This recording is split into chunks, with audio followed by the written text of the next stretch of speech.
सत्य को खोजने वाले आप सभी साधकों को हमारा प्रणाम। मैं कितने बार कह चुकी हूँ कि सत्य जहाँ है वहीं है, हम उसे बदल नहीं सकते और वही उसकी कल्पना इस मनुष्य चेतना में कर सकते हैं। सत्य की खोज मनुष्य में क्यों शुरू होती है, ये बहुत जरूरी है कि समझ लें। बहुत से देशों में आप जानते हैं कि अनेक तरह से प्रगति होने के कारण वो लोग सोचने लगे कि हम खुशहाल हैं, किंतु बाद में पता हुआ कि नहीं, उन्होंने आनंद को प्राप्त नहीं किया। कभी सुखी होते हैं तो कभी दुखी होते हैं, कभी बहुत मजे में आते हैं तो कभी परेशान होते हैं। और धीरे धीरे ये भावना इतनी बढ़ गई कि लोगों ने सोचा कि जो आज वर्तमान में स्थिति है, इसमें हम अपने को सोचते हैं कि हमने बहुत कुछ पा लिया, उससे अलावा और कोई चीज जरूर होनी चाहिए। क्योंकि जब सब कुछ हमने पा लिया और सब भौतिक चीजें हमें मिल गई, तो भी हम क्यों पता नहीं सुखी नहीं। तब वहाँ खोज शुरू हो गई और लोगों ने सुनना शुरू किया कि कोई ऐसा वरदान मिल जाए जिससे हम उस तत्व को पाले जिससे वास्तव में हमेशा का आनंद प्राप्त हो। किंतु इस भारतवर्ष में जो एक की महान योग भूमि, हजारों वर्षों से ऋषि मुनि महर्षि दृष्टा यहाँ हुए और हमारी सारी सभ्यता और संस्कृति पूरी तरह से इन ऋषि मुनियों के बताए हुए रास्ते को बनी। आप शायद नहीं जानते कि हम कितने महान हैं जो इस देश में जनता है। आपको हमारी संस्कृति के बारे में कुछ मालूम ही नहीं है, क्योंकि अंग्रेज आ गए, उन्होंने हमको पता नहीं क्या क्या सिखा दिया और हम अपनी संस्कृति को पूरी तरह से भूल गए।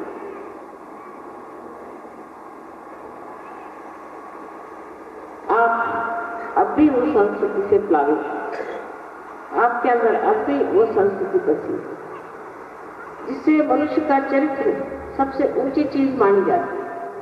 उसके चरित्र से कोई भी ज्यादा शक्तिशाली चीज नहीं मानी। ऐसी संस्कृति आज भी हमारे अंदर विद्यमान है और उस संस्कृति को कितना भी आप तोड़ना चाहे आसानी से टूट नहीं सकते, क्योंकि इसके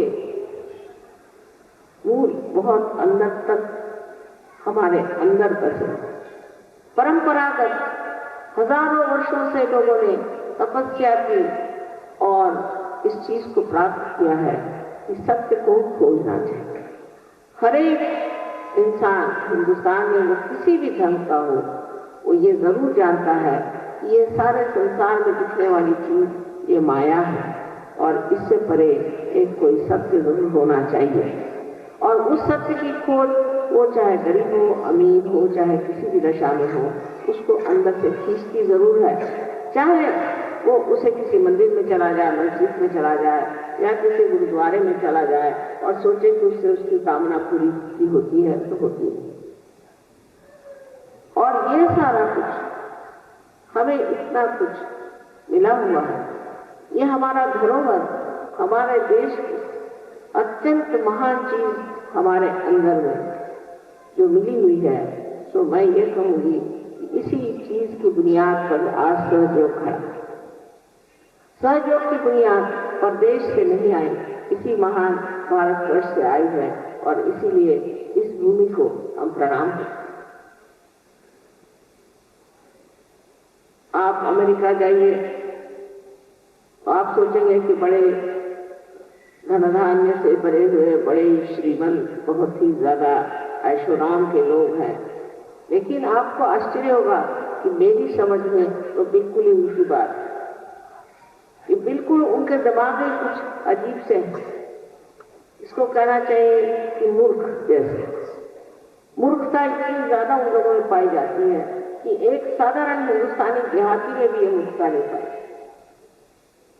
अभी सोचिए, एक औरत की 8 की शादी हुई, उसको देखने के लिए हजारों लोग इकट्ठे हुए, आपसे भी ज्यादा, और ऊपर से उसके सर पे हेलीकॉप्टर मंडरा रहे थे और उसमें से बहुत लोग कूद कूद कर नीचे आ रहे थे पैराशूट से, और कुछ तो वहां के लोगों को गिर गए और कुछ लोग पेड़ में अटक गए। ऐसी बेवकूफी की चीज भारत में कोई नहीं, कितना भी महा बेवकूफ हो वैसा काम। माने ये है कि उनमें कोई प्रगल्भता, जिसे कहते हैं मैच्योरिटी, उम्र के साथ आती ही नहीं। एक छोटा बच्चा भी ऐसी बेवकूफी अपने देश में। हमें समझना चाहिए कि हम लोग जिस पृथ्वी पर बैठे हैं उसका जो हिस्सा अत्यंत पवित्र है, ऐसे इस महान देश पर हम लोग बैठे हैं। मेरी बात को आप मानेंगे नहीं, पर आप देखिए कि वहां से जो गाय और बैल हम लोग ऑस्ट्रेलिया से मंगाते हैं, वो ऑस्ट्रेलियन जैसे ही होते हैं। मतलब ये कि अगर उनको आप रास्ते पर छोड़ दीजिए तो उनको यही पता नहीं कि सामने से हाथी आ रहा है, कि मोटर आ रहा है, कि जो बच्चा आ रहा है, किसी के ऊपर भी अपने आंख मंदी चले जाते हैं। और इन लोगों की जो गाय होती है, उनका दूध पीने से दिमाग भ्रमिष्ट जैसा होना ही हुआ, क्योंकि वो भ्रमिष्ट है। फिर अपनी गाय है कि उसके अगर बछड़ा हो जाए और अगर मर जाए तो दूध नहीं देती, पर उनकी गाय को इससे कोई मतलब नहीं। इन लोगों की मुर्गियां जो इंग्लैंड से आती हैं, उनको आपने कभी देखा नहीं होगा कि जब ये मुर्गियां अपने देश में आती हैं तो इनके अगर बच्चे हो जाएं तो उनको कोई परवाह नहीं। अगर ऊपर से कोई चील आ जाए उन बच्चों को खाने के लिए तो वो कुछ चूचू भी नहीं करती, अपने देखती रहती है चील उठा के। और अपनी यहाँ की अगर कोई छोटी सी भी, अपनी यहाँ की तो होती है मुर्गियां बहुत छोटी हो, तो भी वो अपने बच्चों को संभालने के लिए दौड़ती, उनको अपने पंख पे ले लेती है। ये ममता, ये प्यार, एक महानता ये इस देश में पाई जाती है, क्योंकि हमारे इसमें एक वातावरण है जिससे हम प्रगल्भ हो सकते, मैच्योरिटी आ।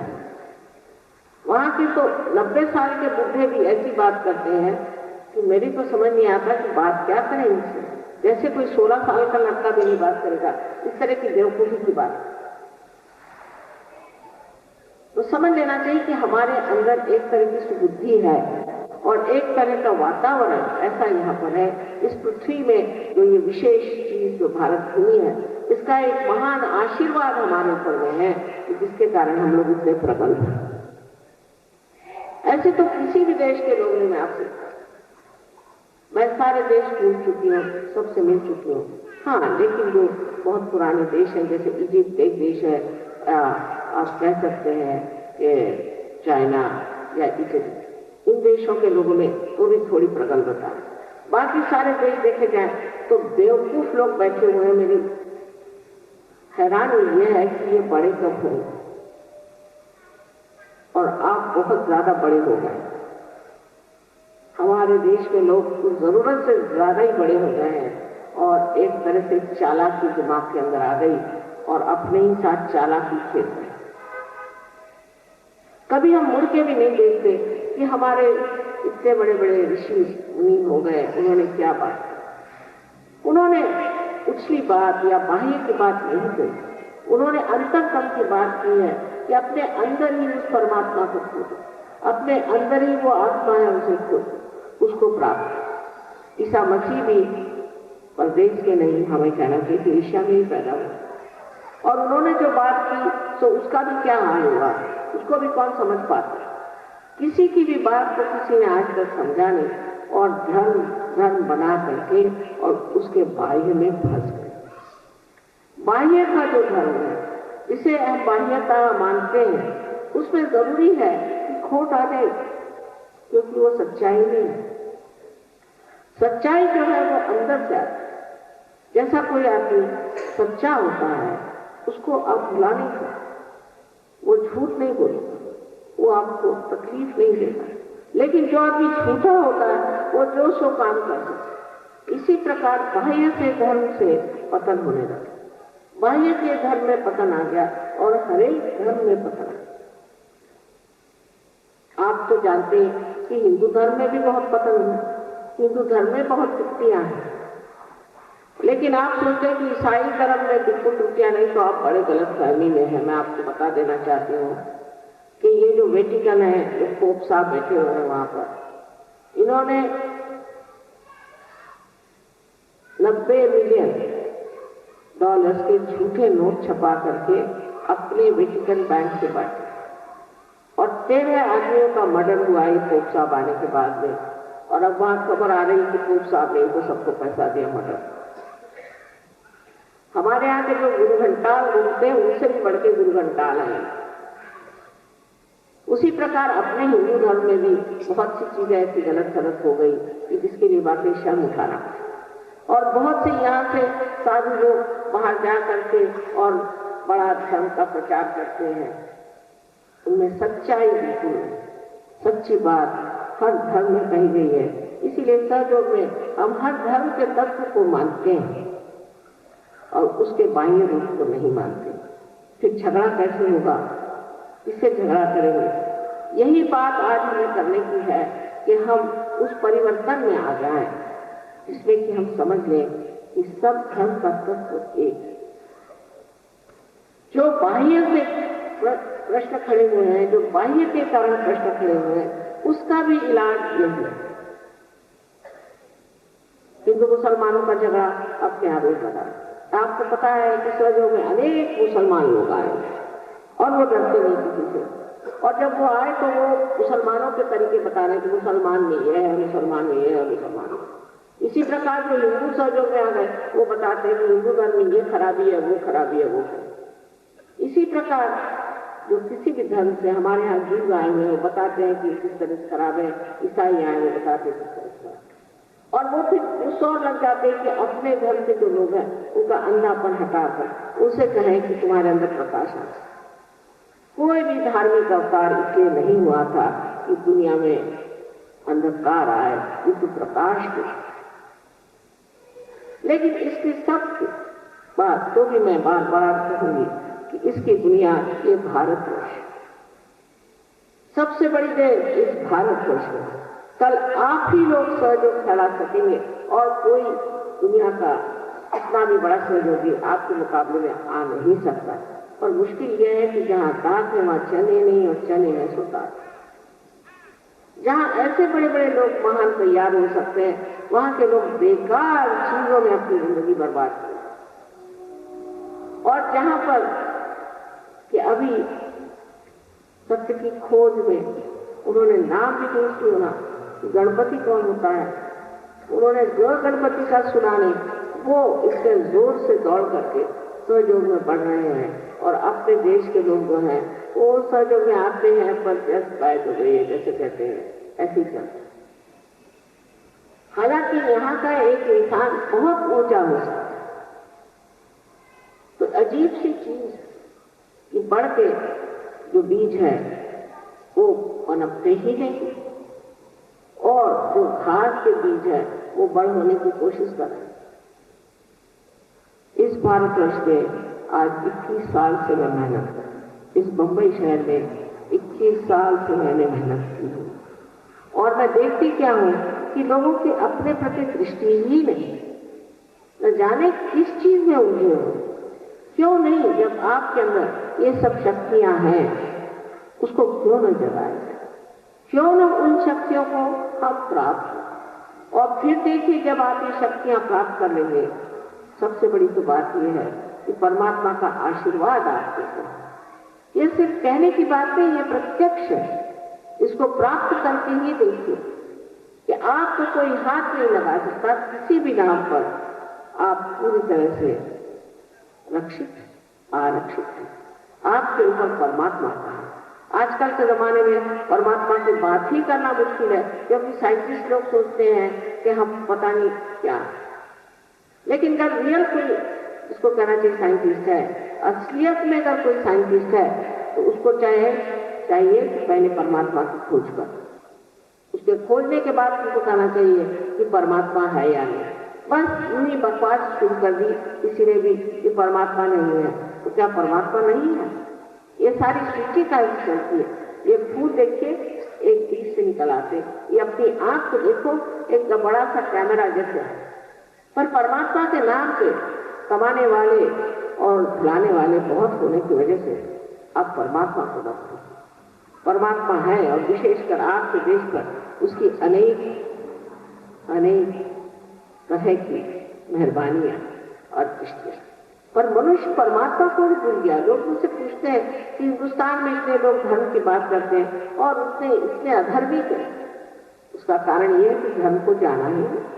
जब तक आप धर्म को प्राप्त नहीं करेंगे तो आप कभी भी धार्मिक हो ही नहीं। और धर्म को प्राप्त करने का मतलब है कि अपने अंदर की जो शक्तियां हैं उसे जागृत। हमारे अंदर 10 धर्म हैं। वो 10 धर्म हमारे यहाँ इस चित्र में आपने देखा होगा, जिसे कि वॉइड कहते हैं, उसमें माने कि पेट के इस हिस्से में धर्म है।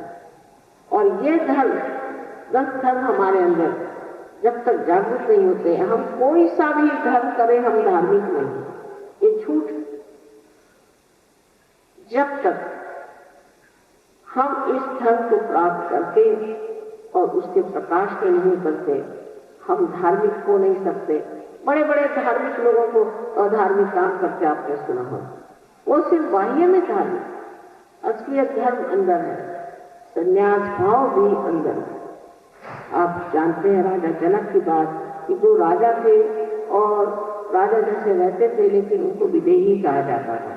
उसका कारण ये संन्यास भाव भी है। आजकल के जो कुछ अपने को बुद्धिमान समझने वाले इंटेलेक्चुअल्स हैं उनकी तो अकल वाकई मारी गई है, क्योंकि दिमाग उनका उल्टा फिर गया और एक बार तय कर लिया कि परमात्मा नहीं, तो चाहे जो कहते रहो, जो बकते रहो, जो बोलते रहो।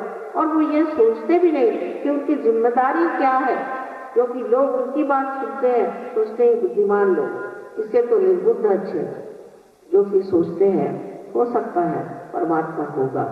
परमात्मा से भय करना चाहिए। ऐसी कोई जरूर चीज हो सकती है और जिनका विश्वास है कि परमात्मा है, किंतु इस विश्वास को भी अगर कोई जरूरत से ज्यादा कर दे तो वो भी एक तरह से परमात्मा से दूर हो जाता है। क्योंकि जो विश्वास आपका है उस विश्वास को श्रद्धा में बदलना होगा और वो श्रद्धा सिर्फ आपके अंदर जगी हुई इस दीप से ही आप जान सकते हैं कि परमेश्वर। आज वो परिवर्तन का समय है। हम पढ़ते हैं अखबारों में रोज तो समझ में नहीं आता कि अपने भारतवर्ष में क्या हो रहा है। कहीं कुछ मारकाट हो रही है, गरीबी आ गई है, लोगों की दुर्दशा हो रही है और उनमें बिल्कुल आशंका फैल गई है। तो कहीं है खाने को नहीं मिल रहा है, तो कहीं है तो लोग झूठी बातें कर रहे हैं, दुनिया भर की बातें पढ़ रहे हैं। सबसे बड़ी चीज तो भ्रष्टाचार, वो भी सब जगह दिखाई। ये सारी परेशानियां आ गई। ये कलयुग की निशानी, घोर कलयुग। लेकिन कहा गया कि घोर कलयुग में ही मनुष्य परमात्मा को खोजे। क्या करें? जब तक कलयुग नहीं आएगा मनुष्य खोजेगा ही नहीं। और इसीलिए आज देखिए हजारों लोग हर जगह में जाते, हजारों लोग आते हैं खोज में। पहले तो ऐसे कभी नहीं हुआ, न श्री राम के जमाने में, न श्री कृष्ण के जमाने में और न ही ईसा या मोहम्मद के जमाने में ऐसा नहीं हुआ कि हजारों लोग आकर के उनकी बात सुने। लेकिन आज ये जो हलचल मची हुई है, जो भगदड़ पड़ी हुई है, लोग तो सोचते हैं कि कोई न कोई ऐसी शक्ति होनी चाहिए, कोई न कोई ऐसा मार्ग होना चाहिए जिससे हम बच जाए, जिससे इन चीजों से छूट। हर तरह की परेशानी, अगर आपके पास पैसा है तो इनकम टैक्स वाले आपको लगे रहेंगे, नहीं तो और कोई लगा रहेगा। और पैसा नहीं है तो भूखमरी से मरे रहेंगे। बीच में कोई चीज है नहीं और मनुष्य इसलिए त्रस्त परेशान। इस देश में एक तरह से इस देश में इसलिए परेशान है क्योंकि इस देश में खाना पीना हर एक चीज की परेशानी, और दूसरी जगह इसलिए कि मनुष्य बिल्कुल ही नैतिकता के स्तर से एकदम गिर चुका, इतना अनैतिक है कि आपको मैं बता नहीं सकती। इतने अनैतिक लोग, तो जिनके पास बहुत ज्यादा पैसा है और ये देश समृद्ध है, वो तो अनैतिकता में मर रहे हैं और हम लोग गरीबी में मर रहे हैं। इसका तो कोई न कोई परमात्मा को विचार आता ही है। परमात्मा तो सोचते होंगे, जब उन्होंने सृष्टि बनाई उसमें एक अमीबा से ही इंसान बनाए इतने सारे, तो वो कुछ न कुछ तो बात सोचते हैं। और वो क्या सोचते होंगे कि इसका मेरे साथ संबंध हो जाए, ये मेरे साम्राज्य में भरा जाए, मेरा जो साम्राज्य है उसमें विराजे, फिर मैं देखता हूँ। लेकिन हम उसी में ही जगते हैं। हम लोग उसी को नहीं सोचते कि हमारा स्थान कहाँ है और हमें कहाँ जाकर बैठना है और किसे प्राप्त। और ये सब आप ही के अंदर शक्ति है। ये कुंडलिनी की शक्ति आप ही के अंदर है और उसका जागरण भी आप ही के अंदर होता है। और ये चक्र भी आप ही के अंदर है। जिन चक्रों के कारण आपके सारे ही प्रश्न खड़े हो गए, वो चक्र ही अगर ठीक हो जाए तो आपके तो सारे प्रश्न टूटे ही जाएंगे। और संसार के भी जितने प्रश्न हैं वो सारे मनुष्य ही के तो कारण हुए हैं। और अगर मनुष्य ही बदल जाएगा तो ये संसार के प्रश्न भी छूट जाएंगे और इस तरह से राम राज्य आएगा। सोचने की बात यह है कि हम अपने बारे में क्या सोचते हैं, हम अपने को क्या समझते हैं। पहले तो ये जान लीजिए कि इस योग भूमि में आप पैदा हुए, इसलिए आपका बड़ा मान है। ये बात सही है कि 55 देशों में हमारा सहयोग फैलता है और वहां से फैला हुआ है, लोग वहां से आते हैं। और जब आते हैं तो इस बंबई में जब उतरते हैं, आपको पता है एयरपोर्ट पे चूमते हैं इस जमीन और सोचते हैं कितनी पवित्र भूमि है। और यहाँ भी बहुत खुश रहते हैं, कहते हैं कि माँ सब कुछ चैतन्य ही चैतन्य दिखाई देता है, सब चैतन्य से भरी हुई। और उस चैतन्य के सागर में हम लोग प्यासे बैठे हैं। क्यों न हम सहयोग को प्राप्त करें और उसके अंदर स्थित हो। और ये सहयोग लोग बहुत से ऐसे भी कहते हैं ये तो बड़ा धीरे चलेगा, इसमें 2-4 होंगे, ऐसा होगा वैसा होगा, कोई ना कोई ऐसी चीज करनी चाहिए जो बहुत जोर में है। लेकिन आपको पता है कि आपकी जगह आपसे दुगने भी लोग हो जाए तो भी पार हो सकते हैं, आपके 4 गुने हो जाए तो भी हो सकते हैं। रशिया जैसी जगह जहाँ पर स्टेडियम में सहयोग के प्रयोग हुए और एक स्टेडियम में कभी भी 16,000 से कम लोग नहीं आए, 16,000 या 18,000। और वहां पर सबके सब पास तरियाती में एक तरियाती नाम का वहां गांव है, उसमें 22,000 सहयोगी, 22,000 एक छोटे से गांव में रशिया में बैठे। तो क्या इससे बढ़ के कोई ऐसा ऑर्गेनाइजेशन है या कोई ऐसी संस्था है कि इतने जोर में फैल सकती है? पर उसके लिए साधक चाहिए, उसके लिए मांगने वाले चाहिए। नम्रता पूर्वक जो सहयोग में आना चाहता है उसको सब कुछ प्राप्त हो सकता है। और यहाँ ऐसे अनेक लोग हैं जो आपको बता सकते हैं अपने करिश्मे जो उन्होंने प्राप्त किया। और वो कहते कि हमें समझ नहीं आता कि हम ही एक सर्वसाधारण इंसान होते हुए भी इतने शक्ति को कैसे प्राप्त। आप सारे शक्ति का संचय, आपके अंदर सारी शक्ति बसी हुई और दूसरे इस देश का आशीर्वाद आपके अंदर। लेकिन आज आप भूल गए, उस चीज को आप भूल गए कि आप क्या हैं और आपके अंदर कौन सी चीज प्राप्त हो सकती। यह जरूर बात है जैसे कि हेमलता ने कहा कि मैं योग का निरूपण करती हूँ, ठीक बात है क्योंकि वो काम मेरा है। किंतु योग स्थिति का वर्णन अपने देश में अनादिकाल से हुआ। मार्कंडेय ने 14,000 वर्ष पर किया था और उसके बाद आदि शंकराचार्य ने किया। किसने नहीं किया योग का वर्णन? आप तो जानते ही हैं कि ज्ञानेश्वर जी ने 12वीं शताब्दी में 7 तरीके से लिख दिया, उनके 6वें अध्याय। पर कर्मकांडी लोग और जो अपने को धर्म मार्ग समझते हैं उन लोगों ने इस चीज को काटा और उसकी वजह से ये महान चीज जो आप सारे संसार को देख सकते हैं यही घुस के रह गई। सारा संसार आपके पैर पे आता है, लेकिन आप उठिए तो पहले जागिए तो पहले और उसे प्राप्त करें, उस गहराई में उतरना, उस ऊंचाई को प्राप्त करना चाहिए जिसके बारे में कहा गया आप कर सकते। अनेक बार मैंने कहा इस महाराष्ट्र में, जिसका नाम महाराष्ट्र किसने रखा, ये भी सोचने की बात है। ये महाराष्ट्र है। सो हमारे इंग्लिश सहयोगी जो हैं और स्विट्जरलैंड के, उन्होंने खुद ही मराठी में कविता बनाई, इस महाराष्ट्र देश को चलो जागरूक करें। बड़ी शर्म की बात कि इंग्लिश सहयोगी और सिस्टम कहते हैं कि चलो इस महाराष्ट्र देश को जागरूक करने की जरूरत है, क्योंकि वो जानते हैं कि आप में कितनी शक्ति है।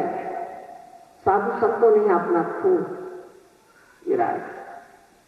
ये ऐसा महाराष्ट्र, इस महाराष्ट्र के बड़े महान लोग होने चाहिए। आप अपने को सामान्य समझते हैं, लेकिन आप असामान्य हैं।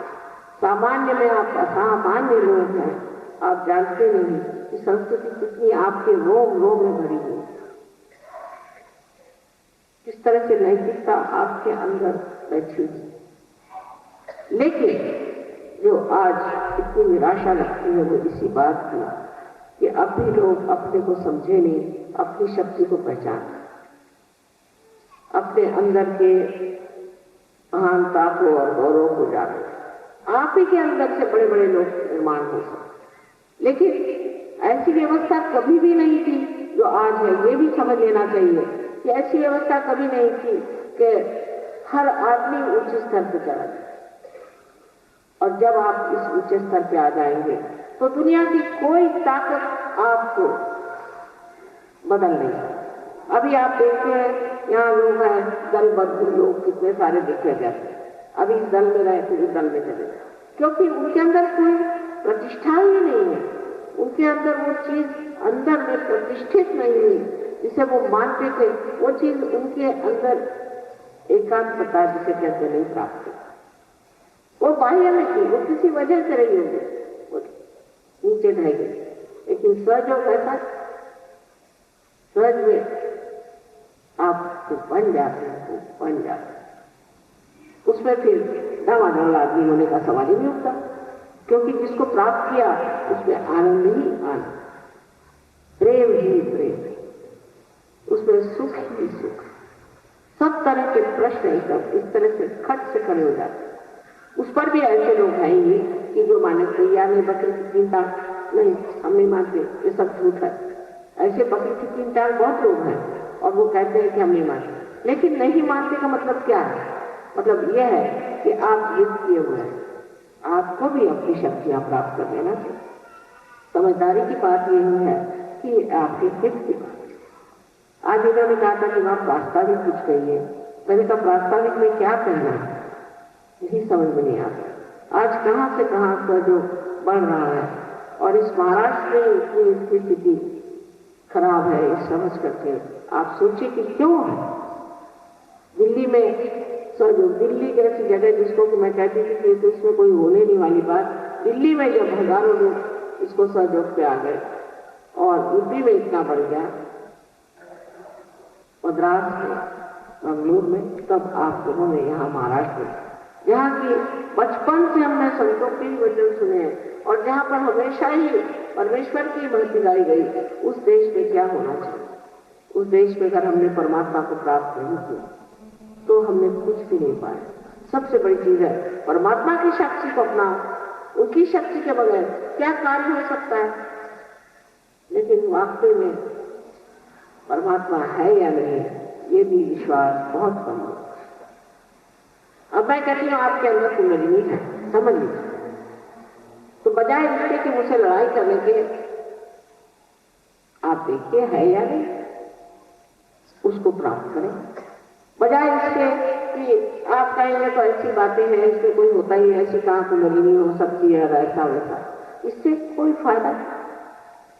जब कोई चीज है उसे आप देखें, प्राप्त करें, उसमें बढ़ें और उसका आनंद उठाएं, उसका सुख उठाएं।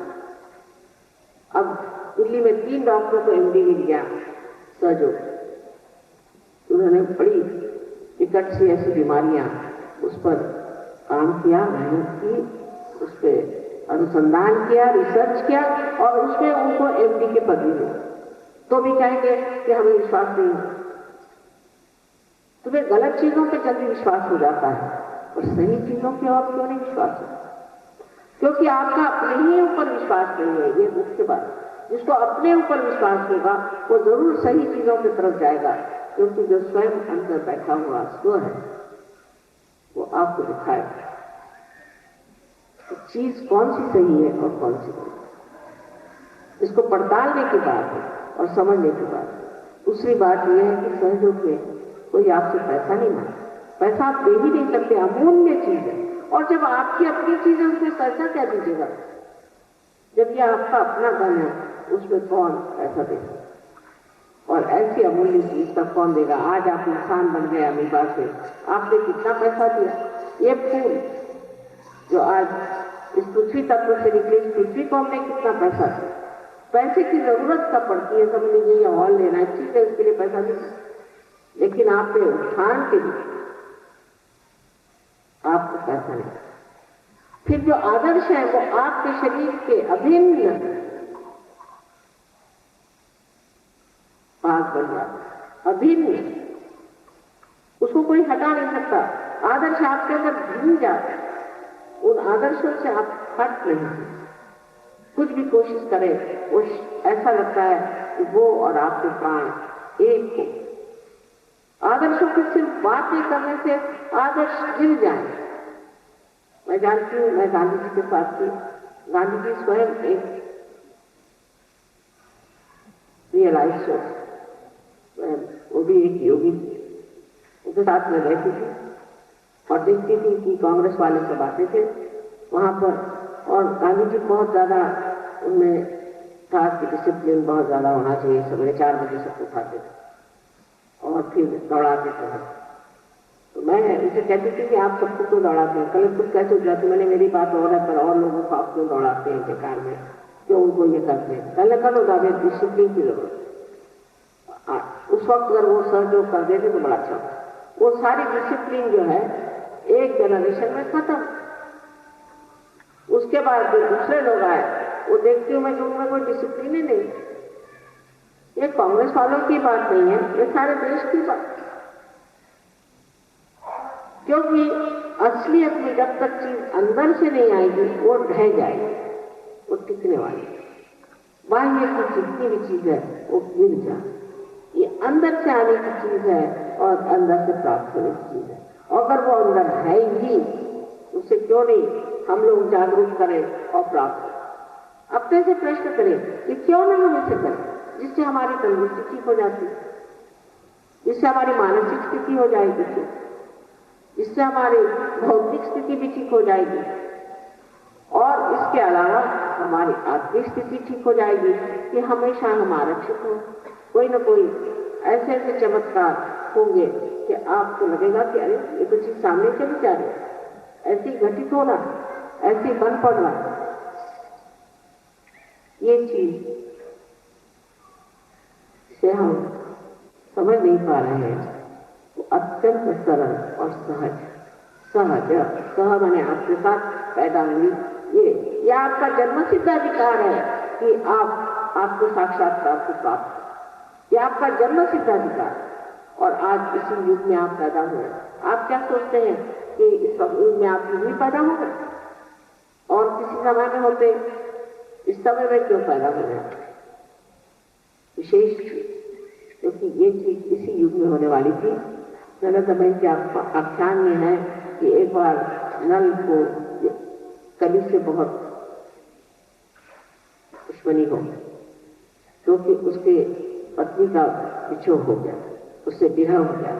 इस कली के बाद एक दिन ये कली उनके हाथ में था, तो उन्होंने कहा कि अच्छा तुमको अब मैं खत्म कर देता, तुमने मेरी पत्नी का उससे विछोह कर दिया और मुझे बहुत तकलीफ में डाल दिया और तुम सबको संभ्रम में डालते हो, तो मैं चाहता हूं कि तुम्हें एकदम से ही खत्म कर दो तो सारे संसार का दुखी हट जाए।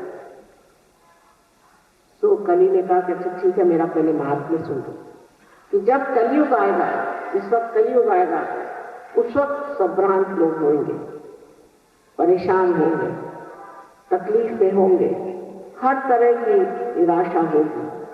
उसी वक्त जो लोग आज विधि केंद्रों में परमात्मा को खोज रहे हैं, वो सर्वसाधारण गृहस्थी के लोग होकर हाउस होल्डर्स होकर के और इस चीज को प्राप्त करेंगे जिसे वो खोज रहे हैं, वो परमात्मा को प्राप्त करें।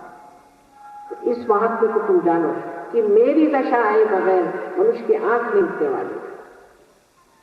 जब तक मैं पूरी तरह से इनको जकड़ नहीं लूंगा, ये इसमें से निकलने के लिए परमात्मा की ओर नहीं दौड़ेंगे। और यही बात आज आपको मानना पड़ेगी कि कल युग में आप पैदा हुए हैं, सब तरह की परेशानियां चारों तरफ से घिरी हुई है और इसमें से निकलने की व्यवस्था आपको करनी है। तब आप सबल होंगे, तब आप समर्थ होंगे कि आप जो है उसका आपको अर्थ हो।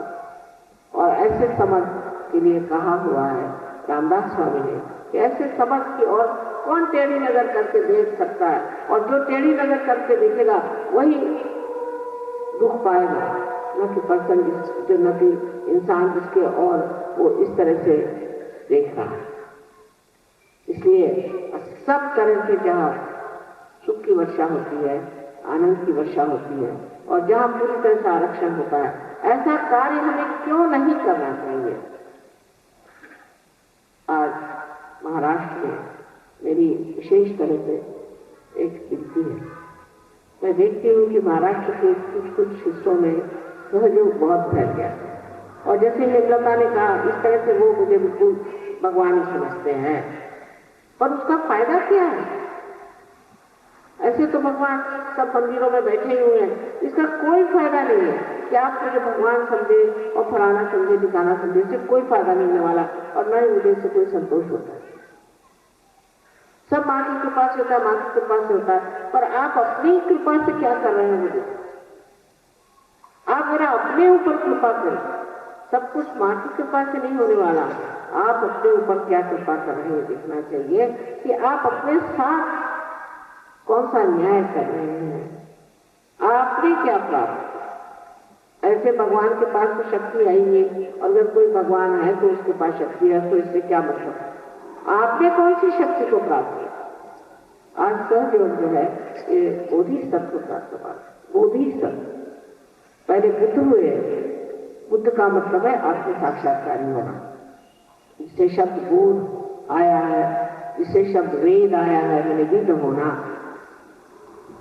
जो कि आपके नस नसों में महसूस हो।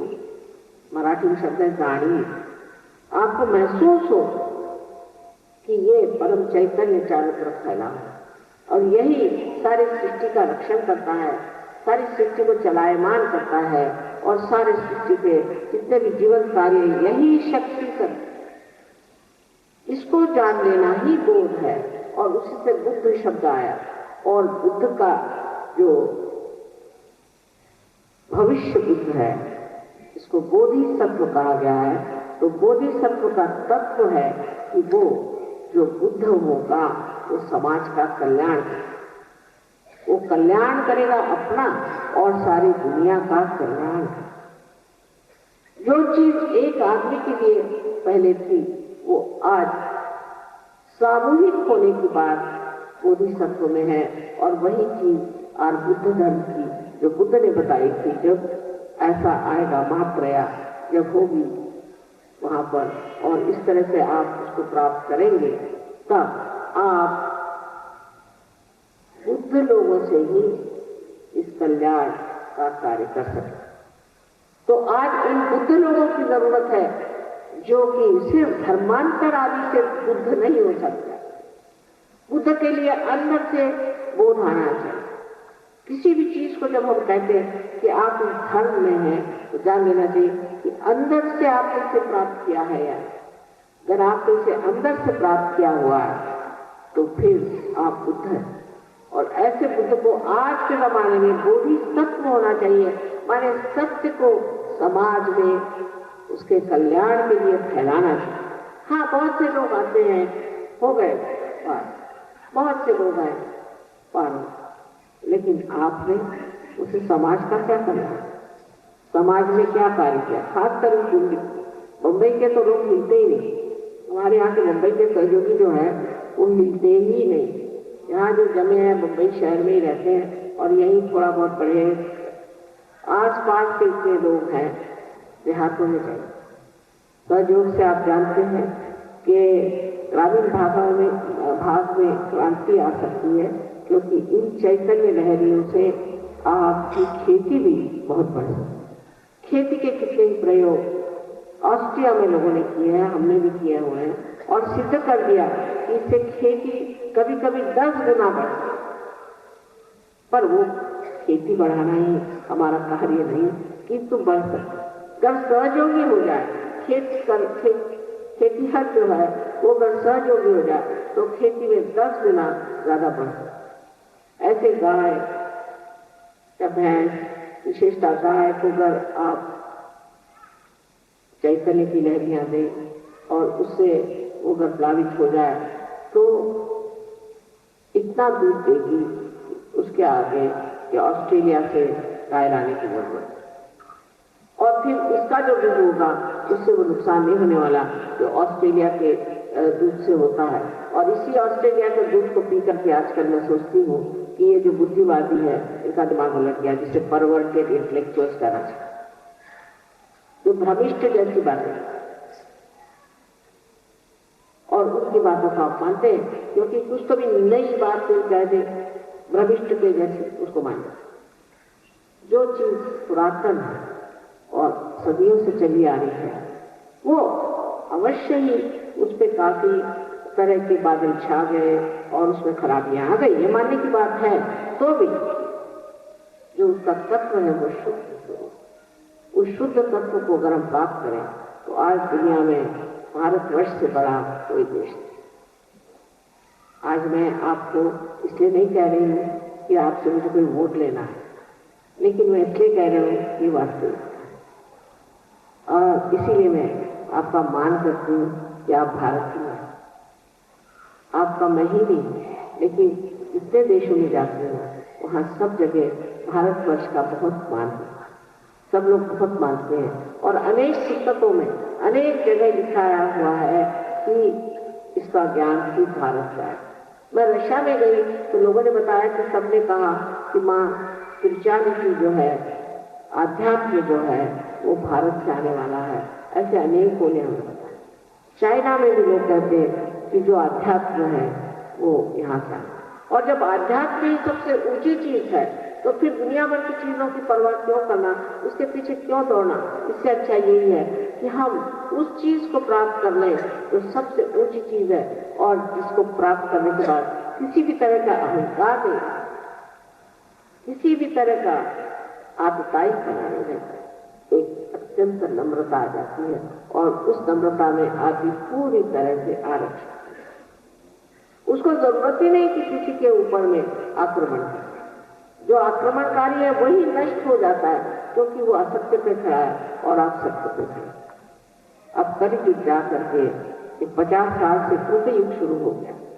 कृतयुग का मतलब है कि ये चारों तरफ फैला हुआ परमात्मा का साम्राज्य, जिसे कहना चाहिए कि परम चैतन्य है, ब्रह्म चैतन्य है, ये कार्यान्वित हो गया है, ये कार्य करने लग गया। और क्योंकि ये कार्य करने लग गया है, ये जागरूक हो गया है। जो आज तक संतों को रक्षण नहीं मिला, जो आज तक संसार में लोगों को आशीर्वाद नहीं मिले, वो सब आपको मिल सकते हैं और इसे प्राप्त कर सकते हैं। हमारी बात बहुत लोगों को लगती होगी कि माँ पता नहीं कहाँ की बात कर रहे हैं, पर हम सच बात कर रहे हैं और बिल्कुल सच्ची बात है।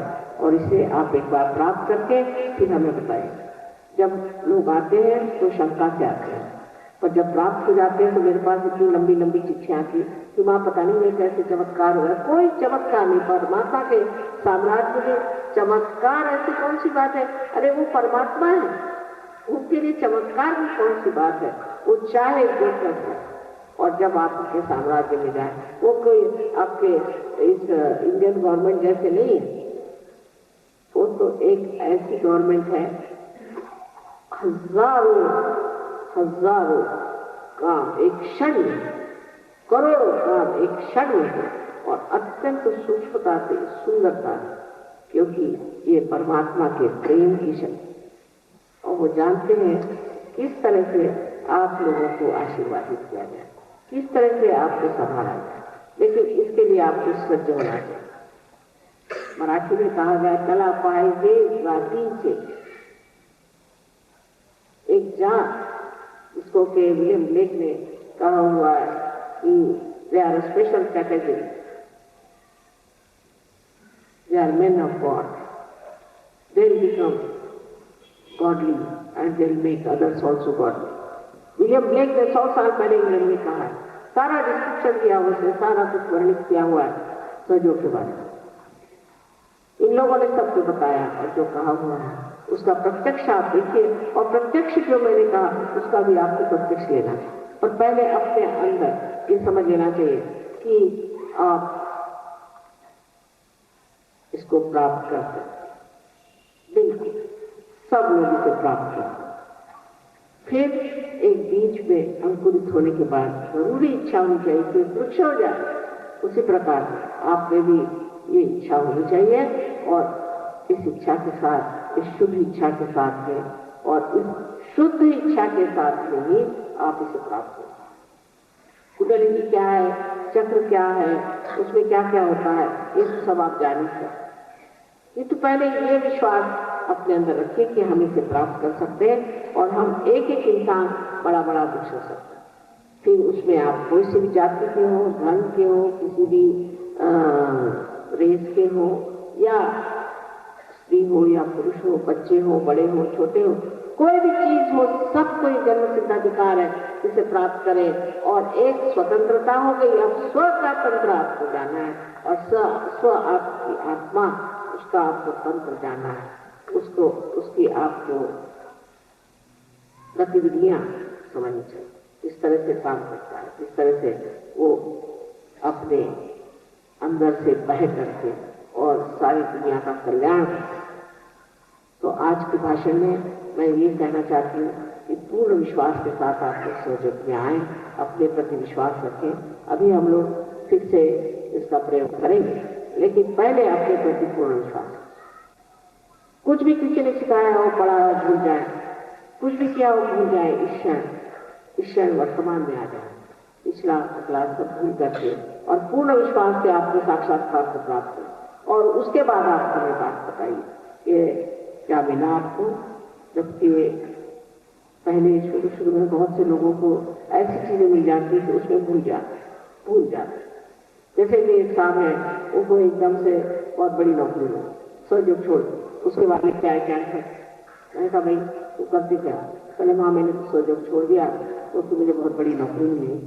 इस तरह से प्रलोभन भी होता है, उस प्रलोभन को न मानते हुए और आप सहयोग में अभ्यास के बाद में 1 महीना भी मेहनत करें तो आप स्वयं ही बहुत बड़े अपने गुरु भी हो सकते हैं और सारे संसार के कल्याणकारी एक महान आत्मा भी हो सकते हैं।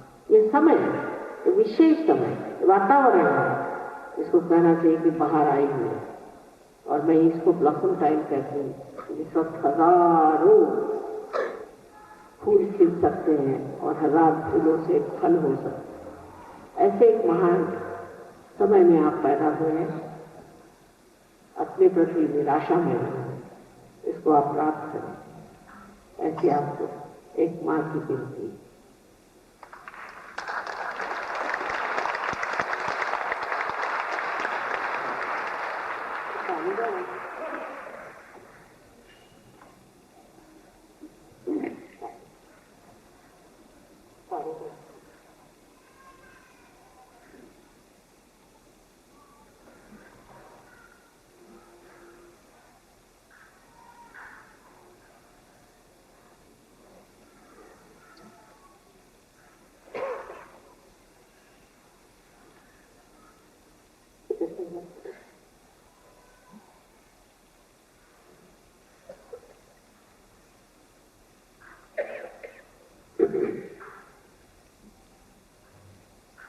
अब आप लोगों से ये कहना है कि जो पूरी पर आप बैठे हैं, इसको पहले हृदय में वंदन कर लें।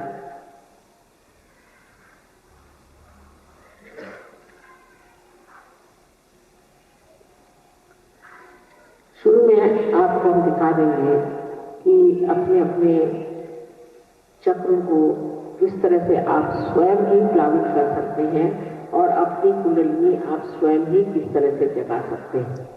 शुरू में इस वक्त हम आपको दिखाएं, उसके बाद आपको जरूरत नहीं है, उसके बाद आपको हमारे सेंटर्स पे आना जरूरत है। और होता क्या है कि लोग अपने को बहुत बड़ा आदमी समझ के सेंटर पे नहीं आते, क्योंकि हम पैसा ऐसा नहीं लेते तो हमारे पास बहुत आलीशान सेंटर्स नहीं है।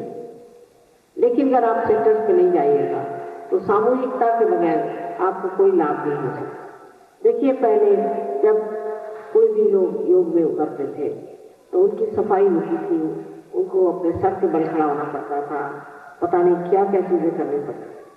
उसके बाद बड़ी मेहनत के बाद पहले तो हिमालय के जाइए, फिर वहाँ ठंड में बैठिए, फिर गर्मी में बैठिए, इस तरह से सारी उनकी सफाई की व्यवस्था होती थी। अगर वो पड़ी है तो आप घबरा जाइए। लेकिन सहयोग में इसकी व्यवस्था है, ये सब करने की जरूरत। बस एक बात है, एक बात यह है कि आपको सामूहिकता में आना है। आप बहुत बड़े आदमी हैं, कोई बात नहीं, उसी वक्त सब लोग एक स्तर पे आ जाए, अपना अहंकार छूटे, सबके साथ एक है। जहां पर भी सेंटर होता है वहां पर आपको सब और वहां आकर के और आप लोग सबके साथ बैठिए और इसमें आप सामूहिकता में आपको आश्चर्य होगा कि आपके जो भी दोष हैं, आपके अंदर जो भी खराबियां हैं, एकदम साफ हो जाए। अपने आप ही सामूहिकता ऐसी चीज है कि वो सारी चीज को एकदम से आपके अंदर की जो भी ऐसी चीजें हैं जो गलत है, जो बाधाएं हैं, जो आपके आध्यात्म में रुकावट डालती है, उसको पूरी तरह से शोषित कर, पूरी तरह से उसको खींच ले। और वो ऐसे खींच लेंगे कि आपको समझ में नहीं आएगा। और उसके बाद बाहर आकर कैसे पता नहीं कैसे होगा।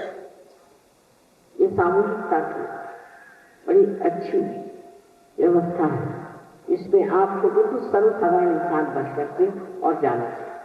चाहे आप छोटे आदमी हो, चाहे आप बड़े आदमी हो, चाहे आप बड़े कोई लीडर हो, चाहे आप कोई प्राइम मिनिस्टर हो, परमात्मा के सामने सब एक। ये सब काम झाम छोड़ करके और आप बिल्कुल सर्वसाधारण तरीके से आप वहां आए। अब हमने ऐसे लोग देखे हैं कि जो इस चीज को समझते हैं और इस तरह से संतों के लक्षण है कि वो अपने को किसी से ऊंचा या छोटा नहीं है, सबके बराबर है। फिर वो गरीब हो, अमीर हो, कुछ भी हो, सबके साथ आप सामूहिकता में आए, तभी आप बढ़ सकते हैं। तो ये एक बहुत जरूरी चीज है कि मैं मां सहयोग करता हूँ, मैं घर में सहयोग करता हूँ, उससे नहीं। ये व्यक्तिगत में है, ये व्यष्टि में नहीं है, ये समष्टि में उतरने की बात है। और जब आप समष्टि में उतरेंगे तभी आप बढ़ सकते हैं और तभी आप पूरी तरह से अपने शक्तियों से प्लावित हो सकते हैं और परमात्मा के आशीर्वाद से हमेशा आनंद में हो सकते। इसका एक ही तरीका है। मैं ये नहीं कहती कि आश्रमों में रहो, तो हिंदुस्तान में लोग रहते नहीं आश्रम में, लेकिन तो भी ये जरूर कहूंगी कि आप सामूहिक रूप से मिलकर कुछ भी चीज सामूहिक हो उसमें आप समावेश करें। बड़े छोटे सब एक जहाज, उसके सामने फिर आप देखिएगा कोई तरह की तकलीफ या कोई तरह की दुष्टता या जिसे नेगेटिविटी कहते हैं, ऐसी कोई सी चीज नहीं रह जाएगी। आपके जीवन से सब भूल जाएगी। जैसे कि सामूहिकता की गंगा बह रही है और उसमें आप नहा करके पूर्णतया स्नात हो जाए। ये आपसे फिर से कहना है। इसके बाद पार होने के बाद संतोष में मत आना। इसके बाद ये जानना है कि सामूहिक में जाकर पूरी शक्तियों पे आपको अधिकार होना चाहिए। पूरी तरह से आपको जानना चाहिए कि शक्तियां कहाँ से आ रही हैं, कैसी आ रही हैं, कौन से मेरे चक्र पकड़े हैं, कौन से दूसरे के चक्र पकड़े हैं और किस तरह से मुझे इसे ठीक करना है और कैसे मैं दूसरों को ठीक कर सकूं। ये रास्ते लोग जो आप बैठे हुए हैं हो जाए, ये महाराष्ट्र तो कब तक कर जाएगा, इतने काफी, उससे ज्यादा की जरूरत नहीं। इतने ही घर पर खड़े सच हो जाए, ये महाराष्ट्र कर गया, इसमें कोई शंका ही नहीं।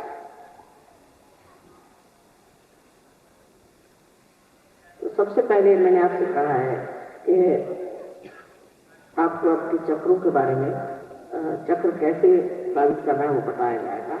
लेकिन उससे पहले मैं ये कहूँगी कि जो लोग बैठे हुए हैं कुर्सियों पे उनको जूते उतार लें और आप लोग सब जूते उतार लें, और जो कुर्सियों पे बैठे हैं दोनों पैर जमीन पर इस तरह से रखें, लेकिन जो धरती पर बैठे हैं उनके लिए कोई प्रश्न नहीं, और जूते उतार लें।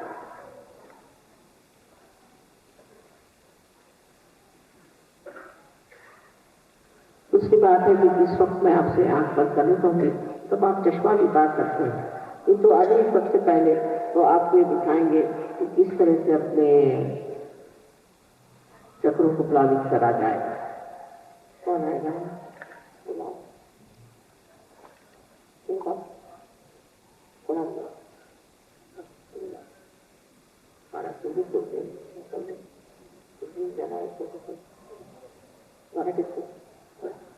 यांचं म्हणणं असं आहे की थोडं मराठीत बोला.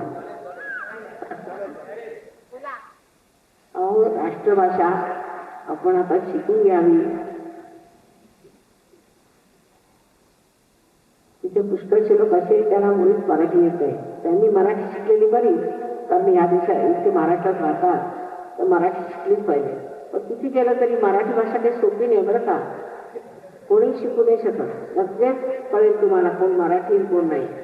मराठी भाषा सगळ्यांना शिका म्हणणं म्हणजे फारच कठीण काम. एक वेळा संस्कृत येईल पण मराठी कठीण, आणि प्रत्येक ह्याला पर्याय आहे मराठी भाषेत, तुम्हाला माहितीच आहे. जे बोलायचं ते बोलत आहे, त्याच्यावर काहीतरी पुस्तक बोलतो आपण, आणि ज्याला माहिती आहे मराठी भाषा आणि ज्याला सराव आहे तोच समजू शकतो, नाही तर समजू शकत नाही. तेव्हा प्रत्येकाला मराठी येईल असं म्हणणं म्हणजे फार कठीण आहे. आमचे फॉरेनर्स हे शिकतायत म्हणा मराठी, पण ते जमणार नाही. मी त्या सांगितलं मराठीचं तुम्ही नाक सोडा, ते हिंदी शिका, ते सोपं आहे. तरी भाषा प्रगल्भ तर आहे पण फार जुनी आहे. महाराष्ट्री भाषा जेव्हा मागधी पैशाची अशा त्याच्या भाषा आल्या होत्या त्यावेळेची भाषा ती तशी चालू आहे. बाकीच्या भाषांमध्ये पुष्कळ बदल आला, जशी मागधी भाषेपासून हिंदी वगैरे असे आले, पैशाची पासून पंजाबी आली, तर मराठी भाषा ही अनादी भाषा, आणि त्याच्यामध्ये जो एक कन्नडपणा आहे तो कोणत्या भाषेत आहे. इतकंच नव्हे पण अध्यात्माला सगळ्यात उत्तम भाषा म्हणजे मराठी, संस्कृत सोडून सगळ्यात उत्तम भाषा म्हणजे मराठी. आणि ह्याच्यावर कार्यही केलेलं महाराष्ट्रात आहे. तुम्हाला आश्चर्य वाटेल की संबंध विश्वाची कुंडलिनी या महाराष्ट्रात बसलेली आहे. 4 गणपती बसवलेले आहेत तिथे जवळपास, आणि त्याशिवाय अष्टविनायक एकंदरीत एवढं मोठं आहे. त्याशिवाय आपल्याला त्रिगुणात्मिका म्हणजे महाकाली, महालक्ष्मी, महासरस्वती अशा तिन्ही देवींचं इथं स्थान आहे. परत आदिशक्तीचं वणीला स्थान आहे. म्हणजे 4 देवींची जोडी येतल्या, 8 तुम्ही विनायक जोडी येते, नंतर समजा जगाची विश्वाची कुंडलिनीची जोड पाहिजे. आणि बसून करता काय काहीच नाही, आयच्या पिठा नागोबा बसलेले. पुढे हे सगळं असताना सुद्धा करतात काय. आणि इथे नाथपंथीयांनी नाथांनी कार्य केलं ते महाराष्ट्रात केलेलं आहे. मच्छिंद्रनाथ झाले, गोरखनाथ झाले, आम्ही नाथांचं कार्य करतो, हे त्यांचं कार्य. पण पूर्वी परंपरा अशी की एका गुरुला एक शिष्य, त्यामुळे हे वाढू शकत नाही. हे ज्ञानेश्वरांनी निवृत्तीनाथांना म्हटलं की बघा फक्त मला हे उघडं करून सांगू द्या, मी काही करणार नाही तर सांगू द्या. म्हणून 6व्या अध्यायात त्यांनी ते लिहिलंय. संस्कृत भाषेमध्ये होतं 6व्या शतकामध्ये आदिशंकराचार्यांनी, त्याच्या आधी मार्कंडेयाने संस्कृत भाषेत म्हटलं होतं. पण आपल्या मराठी भाषेत किंवा कोणत्याही रोजच्या बोलण्याच्या भाषेमध्ये सर्वांना पहिल्यांदा ज्ञानेश्वरांनी हे कार्य केलं, आणि निवृत्तनाथांनी त्यांना हो म्हटलं, होकार दिला. कारण त्यांनी आपल्या आईला वचन दिलं होतं की तू जसं म्हणतेस तसं मी ज्ञानदाचं ऐकून, तर त्यांनी काय मागितलं, आणि हेच त्यांनी मागून घेतलं. आणि ते एवढ्या लहान वयामध्ये काय ते त्यांचं लिखाण आहे, काय तो ग्रंथ आहे. तुम्ही आत्मानुभव वाचला की नाही माहिती नाही, अमृतानुभव म्हणून एक पुस्तक आहे, तो म्हणजे आत्मानुभव होतं. काय आहे ते वाचलं की असं वाटतं की पण स्वर्गातच बसलो की काय. आणि बुद्धिवादाच्या इतके त्यांनी त्याच्यामध्ये परफेक्टपणाने लिहिलेलं आहे, तर व्यवस्थित लिहिलेलं आहे. की जर कुणी बुद्धिवादी ते वाचू शकला त्याच्या डोक्यात जर गेलं, कारण त्यांचं बहुतेक डोकं असं उलटच असतं, पण जर सरळ थोडंसं डोकं जाऊन त्या बुद्धिवादीने जर पाहिलं तर असा कुणी झालाच ते अर्थ त्यांनी काढतात. ज्ञानेश्वरांचा सारखा कवी झालाच. हे ह्या महाराष्ट्राची देण. एवढे मोठे लोक झाले, काय देईल? कोणाकोणाचं नाव घ्यायचं? रामदासाचं नाव घेऊ, तुकारामाचं नाव घेऊ, त्याची नावं घ्यायला सुद्धा फार पुण्याला अशी ही मोठी किंवा त्या देशाची. तर ह्या मराठी भाषेत बोलायचं म्हणजे खरोखर आनंदाची गोष्ट आहे. मला अत्या आनंद होतो, पण ती समजली पाहिजे ना सगळ्यांना. जसं अध्यात्म लोक म्हणतात फार कठीण आहे, तसंच मराठी भाषा सुद्धा कठीणच आहे. आणि महाराष्ट्रामध्ये आता जी नवीन एक चळवळ सुरू झाली आहे महाराष्ट्र भाषामध्ये, मराठी भाषामध्ये तुम्ही बाहेरचे शब्द घ्यायचे, ती फार चांगली. पुष्कळसे शब्द आता कृपया, इकडे हे पुण्याला मुंबईला मी कृपया असते, आमच्या नागपूरकडे कृपा करूनच म्हणतात, म्हणजे हा खरा शब्द मराठी कृपा करून, पण कृपया हिंदीतला घेतलं. हे हिंदीतला शब्द आहे कृपया, मराठीत कृपया शब्द कधीही नव्हतं. पण असे अनेक शब्द आता घेत आहेत, ही बरी गोष्ट. आणि बरेच आणखी मराठी भाषेमध्ये काव्यामध्ये सुद्धा जे एकतरीच नामाला येते, जसं पाणी असतं तर पाणावले, डोळे पाणावले वगैरे असे इतकं सुंदर अर्थ होऊन आलं मराठी भाषेत. आणि कुसुमाग्रजांसारखे कवी सुद्धा आज महाराष्ट्रात जन्माला आलेले आहेत. पण एवढं सर्व करून सुद्धा जर इथे तुमच्या पॉप म्युझिक आलं मुंबईला आणि सगळ्या महाराष्ट्रात पसरलं तर झालं सगळं बेकार. महाराष्ट्राची जी किमया मुख्य आहे ती काय हे लक्षात घेतलं. आपलं तत्व काय महाराष्ट्र, की आम्ही महाराष्ट्रीय म्हणजे आम्ही काहीतरी महान असायला पाहिजे, मोठं पण असलं पाहिजे. आहे का ते आधी ते बघायला पाहिजे. लहान लहान गोष्टीमध्ये पाडला भाऊबंदी आपल्या पाठीला होता. इतकी तर भाऊबंदी मी कुठेच पाहिली नाही. संबंध हिंदुस्थानात नाही होती की महाराष्ट्रात, म्हणजे सगळ्याकडे इकडे जसे अरबी समुद्राला मिळावी तसे महाराष्ट्रात करणे भयंकर भाऊबंदी. एवढा मोठा अध्यात्माचा वारसा कोणत्याही भाषेत नाही, कोणत्याही भाषेत, संस्कृत सुद्धा नाही म्हटलं इतका आपल्या देशात आहे हा महाराष्ट्र. पण भाऊबंदी कुठं आली आहे मला समजलं नाही. कोणी आणून इथे पत्र घातलं भाऊबंदीचं, त्याला जगा त्याला त्याचा त्याला काही समजतच नाही. महाराष्ट्राचं वैशिष्ट्य कुठं आलं? आज जो फळत नाही आहे महाराष्ट्रात त्याला कारण भाऊबंदी. अहो ते दिल्ली एवढी भाऊबंदीवाली प्रसिद्ध, तिथे नाही भाऊबंदी, तिथे काही नाही होत. सहयोगामध्ये एकदम भाऊबंदी नाही आहे. पण ह्या महाराष्ट्रात काय करावं समजत नाही की ह्या भाऊबंदीला आळा कसा घालायचा. आपापसात एवढी भांडण सहयोगांची होतात की कधी कधी आश्चर्य.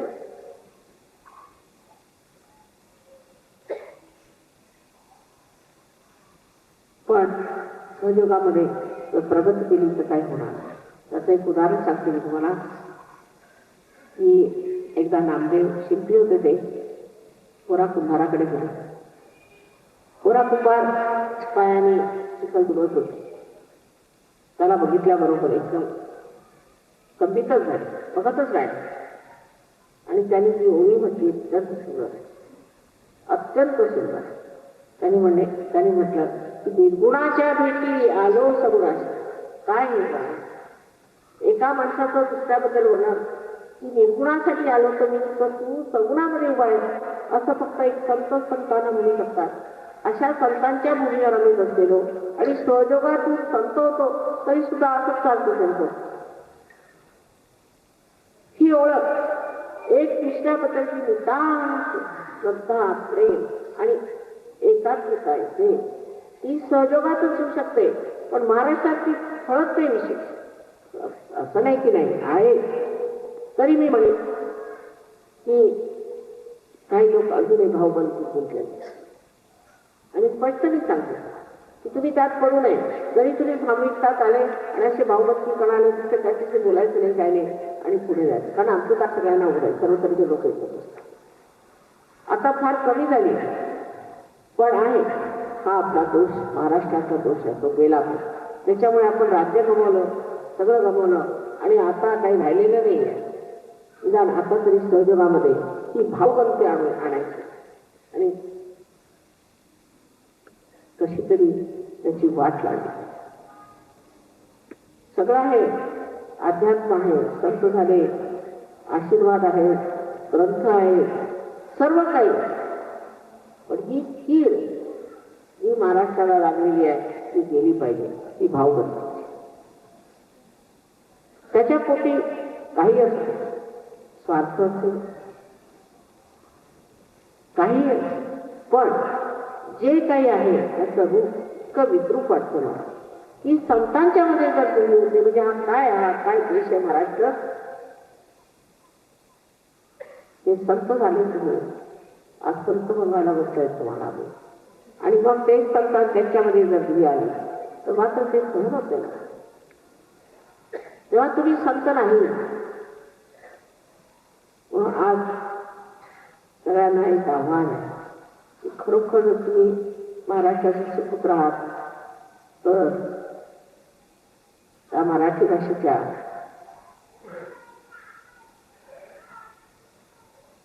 महत्वाला बघून, त्याच्या तत्वाला बघून, त्याला जागून एक भाऊबंदकी मात्र करू नका.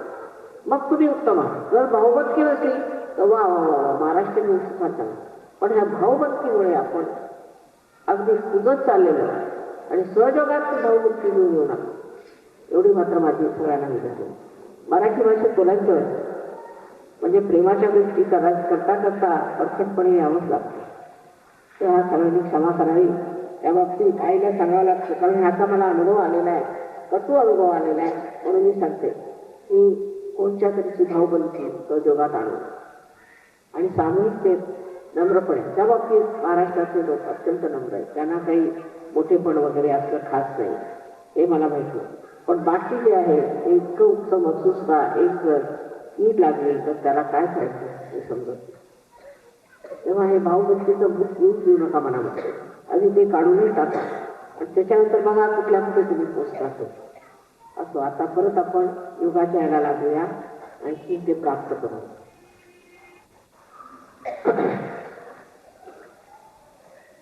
आता अध्यात्मावर बरीच पुस्तकं सुद्धा आहेत चांगली. ते पुस्तक तुम्ही वाचून घ्यावी. मराठी भाषेत तर अत्यंत अगाध त्याच्यावरती वाचन करावं. आणखीन व्यासंग वाढवावा. त्यांनी लक्षात येईल या महाराष्ट्रात किती लोकांनी कार्य केलेलं आहे आणि त्या कार्याला आता फळ आलं पाहिजे.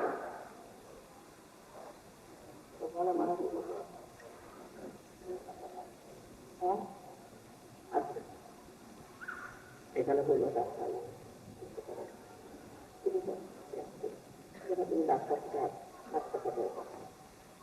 बरं, आता आमचे दामले आपल्याला दाखवतील कशा रीतीने अपनी जागृति करूँ घ्यायची. अब आप ये दिखाएंगे किस तरह से अपनी जागृति कर लेना. बहुत आसान है पर आप थोड़े से समझते काम ले तो बहुत ही आसान है. सबसे पहले याद रखना चाहिए कि हम अपना लेफ्ट हैंड जो है वो हमारी ओर करें. आराम सहयोग में एक बात है, आपको आराम से मिलता. आप चाहे नीचे बैठे चाहे कुर्सी पर बैठे कहीं भी मिले आपकी जागृति हो जाए. कोई आपको हिमालय पे जाने की जरूरत नहीं, कोई आफत करने की जरूरत नहीं. सिर्फ लेफ्ट हैंड मेरे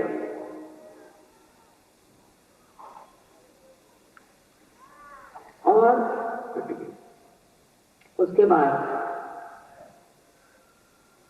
ये जान लेना चाहिए इस लेफ्ट हैंड से आपका ये प्रतीक रूप आपने क्या कहा कि आपको जागृति चाहिए. क्योंकि ये जो लेफ्ट साइड है ये प्रतीक है कि आपकी इच्छा क्या है, क्योंकि ये इच्छा शक्ति का प्रतीक है. इसलिए आपने अपनी इच्छा शक्ति हमारे ओर कर दी और कहा कि आपको जागृति चाहिए. अब आपका जो राइट हैंड है ये क्रिया शक्ति और इससे आप अपने चक्रों को प्लावित करें। देखिए सामूहिकता में कितने जल्दी काम होता है। आप आश्चर्य करेंगे कि आप सामूहिकता में आप बैठे हैं, कितने जल्दी आप पास हो सकते। अब राइट हैंड को आपको चाहिए कि आप अपने चक्रों को प्लावित करें। सबसे पहले अब राइट हैंड हमारे हाथ पे रखें, आप रखिए, हाथ पे रखें। लेफ्ट हैंड हमारी ओर करिए और राइट हैंड हाथ पे, हृदय पे। इसके अंग्रेजी में कहती हूँ, इसे सब लोग समझते। हृदय पे इसे रख रहे हैं कि इस हृदय में आत्मा का वास है। आत्मा जो है ये परमात्मा का प्रतिबिंब हमारे हृदय में, इसलिए हम हृदय में रखें। इसीलिए लोग कहते हैं कि कोई अगर हृदय से करे तो वो असलियत है, क्योंकि वो आत्मा का कार्य। अब इसी राइट हैंड को आपको पेट के ऊपरी हिस्से में रखना है, लेफ्ट हैंड साइड। हम सारे लेफ्ट हैंड साइड में हैं। ये पेट के ऊपरी हिस्से में लेफ्ट हैंड साइड में आप रख रहे हैं। ये आपका गुरु का चक्र है, गुरु तत्व। ये चक्र महान जो सदगुरु हो गए उन्होंने बनाया आपके अंदर, क्योंकि अगर आप आत्मा हैं तो आप अपने गुरु हो जाते हैं। आत्मा के प्रकाश में आप अपना मार्गदर्शन कर सकते हैं, इसलिए आप अपने गुरु हो जाते हैं। इसलिए राइट हैंड जो है इसको पेट के निचले हिस्से में आप रखें। ये भी लेफ्ट साइड में है। ये जो चक्र है ये शुद्ध विद्या का चक्र है। माने ये कि इसी विद्या के कारण आप परमात्मा के कायदों को समझते हैं और इस चारों तरफ फैली हुई उनकी शक्ति जो परम चैतन्य है उसको कार्यान्वित करते हैं। तो बड़ा महत्वपूर्ण चक्र है। और अगर आप किसी गलत रास्ते पर गए हो या आपने कोई ऐसा काम किया हो कि जिससे आपने अशुद्ध विद्या सीखी हो, काली विद्या सीखी हो, तो उसका भी परिमार्जन हो जाता है। वो भी चीज यहाँ पर पूरी तरह से न्यूट्रलाइज है।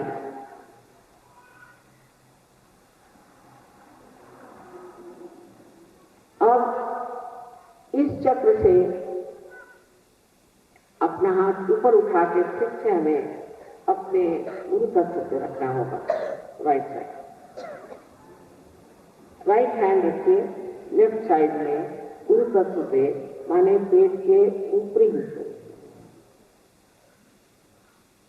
उसके बाद वही राइट हैंड आप इधर पे।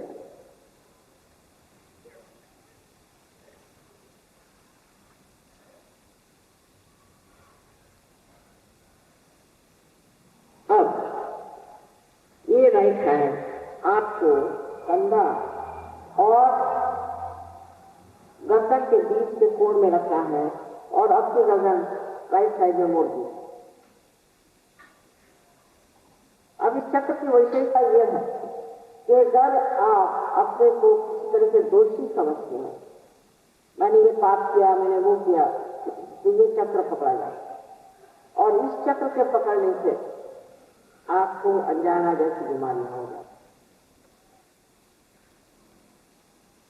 स्पॉन्डिलाइटिस हो सकता है और भी अनेक बीमारियां हो जाती हैं।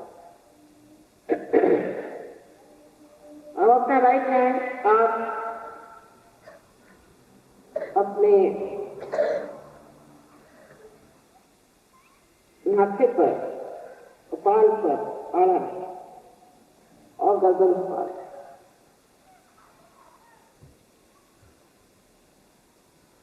ये आज्ञा का सामने का चक्र है, आज्ञा चक्र का सामने का हिस्सा।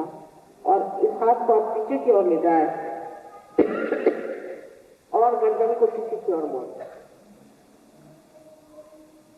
तो ये आपके आज्ञा का पिछला हिस्सा है, पिछली खिड़की आज्ञा चक्र।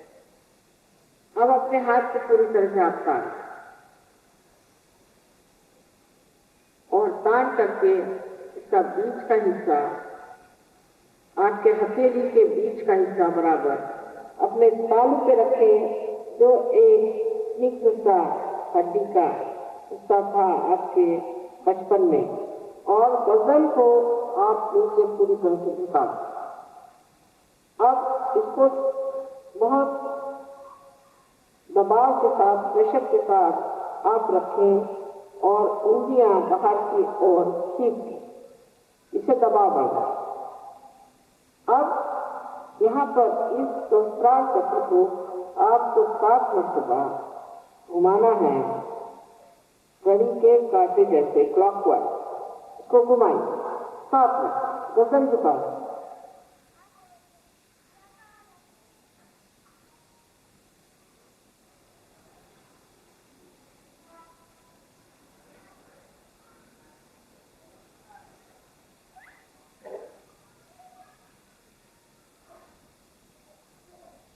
अब हटा लीजिए, बस इतना ही करने का आपको है।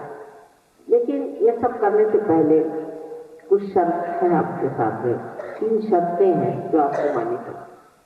पहली तो ये शर्त है कि आप अपने पर पूरा आत्मविश्वास रखें और ये सोचें कि हम इंसान हैं और हमारा जन्म सिद्ध अधिकार है कि हम आत्म साक्षात्कार को प्राप्त करें और हम प्राप्त कर सकते हैं। ये पहला नियम आपको मानना होगा, एक शर्त है इसका। दूसरी शर्त ये है कि मैं दोषी नहीं, मैंने कोई दोष नहीं, मैंने कोई गलत काम नहीं।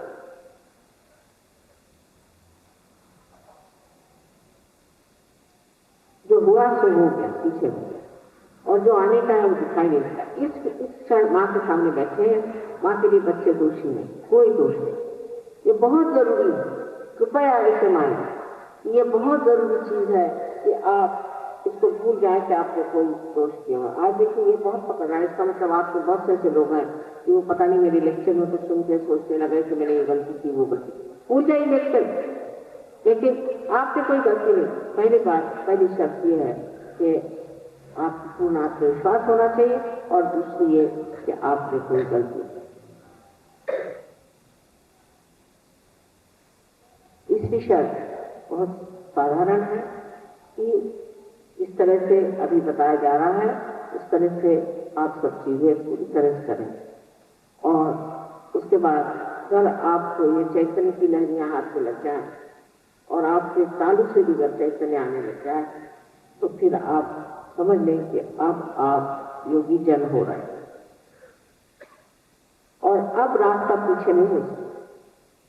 एक बार बीज से अंकुर निकल आया तो वो फिर से बीज नहीं हो सकता।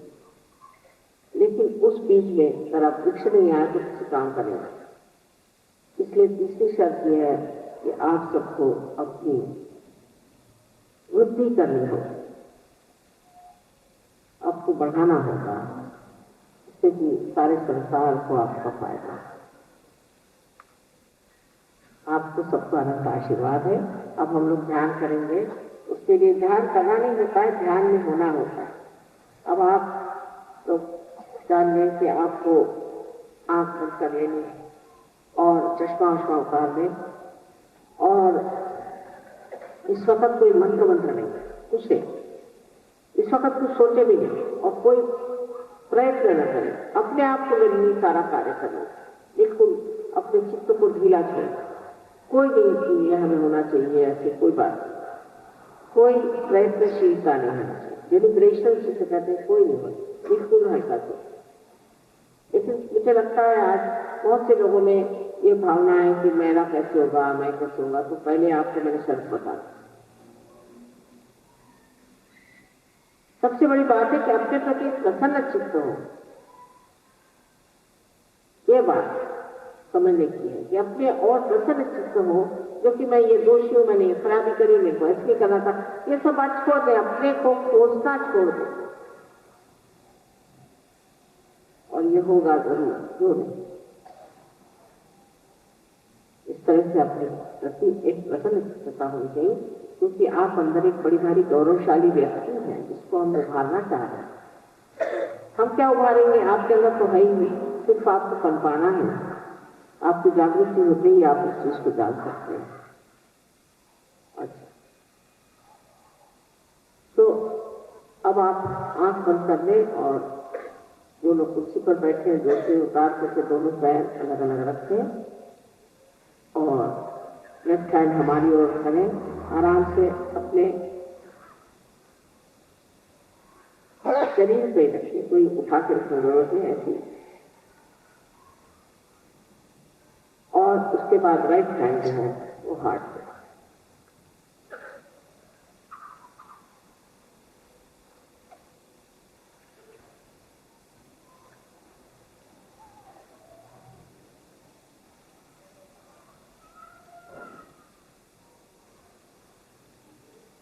अब आंख बंद करके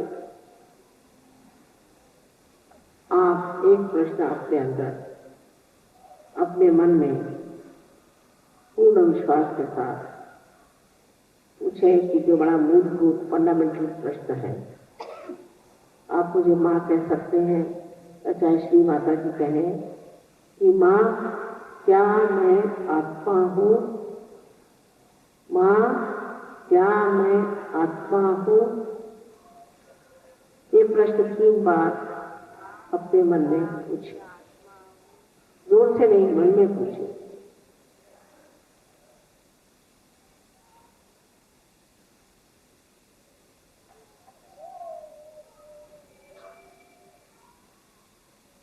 अगर आप आत्मा हैं तो आप अपने गुरु भी हैं।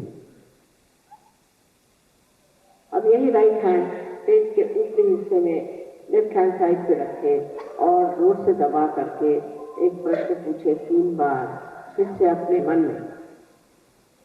माँ क्या मैं स्वयं का गुरु हूँ? माँ क्या मैं अपना ही गुरु हूँ? ये सवाल अपने मन में पूछे 3 बार।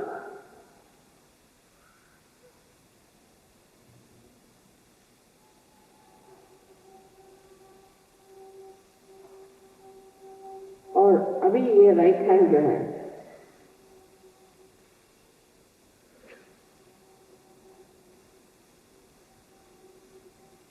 उसको आप पेट के निचले हिस्से में लेफ्ट हैंड साइड में दबा के रखें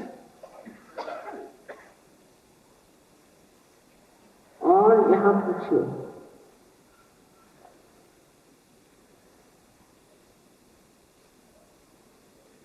मैं आपसे एक बताना चाहती हूँ कि आपको जबरदस्ती न तो आत्म साक्षात्कार दिया जा सकता है न तो शुद्ध विद्या।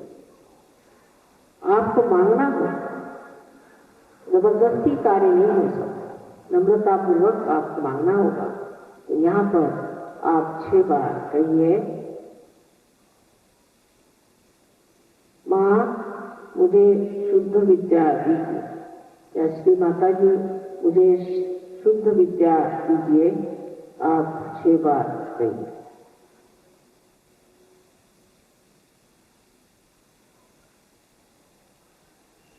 श्री माता जी मला कृपा करून शुद्ध विद्या द्यावी, असं 6दा म्हणा।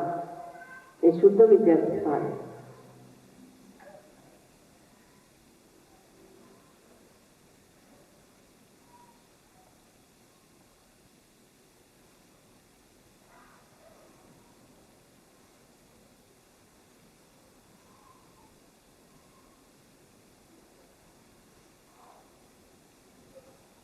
जैसे ही आप शुद्ध विद्या मांगते हैं, ऐसे ही कुंडलिनी का जागरण शुरू हो गया और वो ऊर्ध्वमुखी हो गई, माने ऊपर की ओर चढ़ने लग जाएगी। इस वक्त चाहिए कि हम ऊपर के जो चक्र हैं उनको प्लावित करें और उन्हें खोलने की कोशिश करें।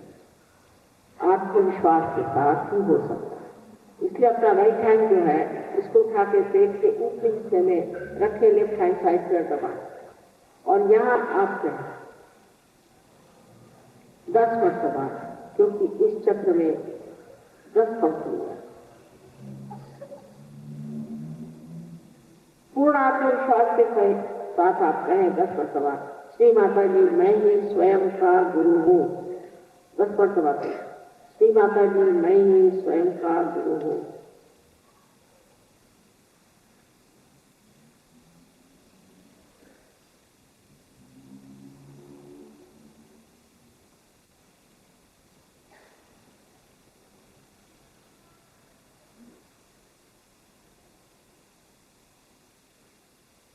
सबसे मूलभूत सत्य यह है कि आप आत्मा हैं, आप शुद्ध आत्मा हैं।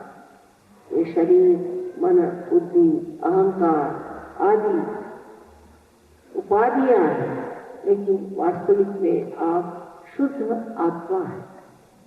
इसलिए राइट हैंड अपने हृदय पे रखें और पूर्ण आत्मविश्वास के साथ कहें, श्री माता जी मैं शुद्ध आत्मा हूँ।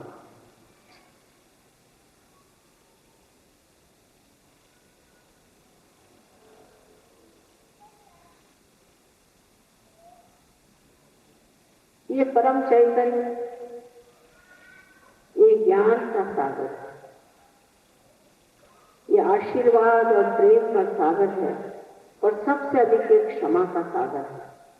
इसलिए आपको अपने को पूर्णतया क्षमा कर देना चाहिए और जान लेना चाहिए कि जो भी आपने गलतियां की वो इस महान सागर के प्रकाश में पूरी तरह लय हो जाएंगे, खत्म हो जाएंगे। इसलिए अब अपना राइट हैंड अपने कंधा और गर्दन के बीच में जो कोण है उससे रखते, जहां तक पीछे तक हो सकता है, और गर्दन को राइट से मोड़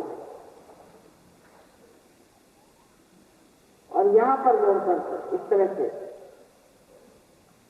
16 मरतबा पूर्ण आत्मविश्वास के साथ 16 मरतबा कहें, क्योंकि इस चक्र में 16 पंखुड़ियां, 16 कलाएं। श्री माता जी मैं बिल्कुल दोषी नहीं हूँ। 16 मरतबा मैं बिल्कुल दोषी नहीं, मैंने कोई गलत काम नहीं किया, मैं बिल्कुल दोषी नहीं हूँ, मैं निष्पाप हूँ। मेरे कहने से कहिए, शंका मत कर।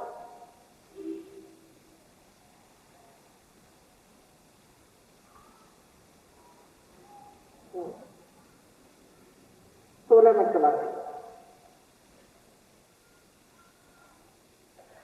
अब आप किसी को क्षमा करते हैं या नहीं करते हैं, कुछ नहीं करते।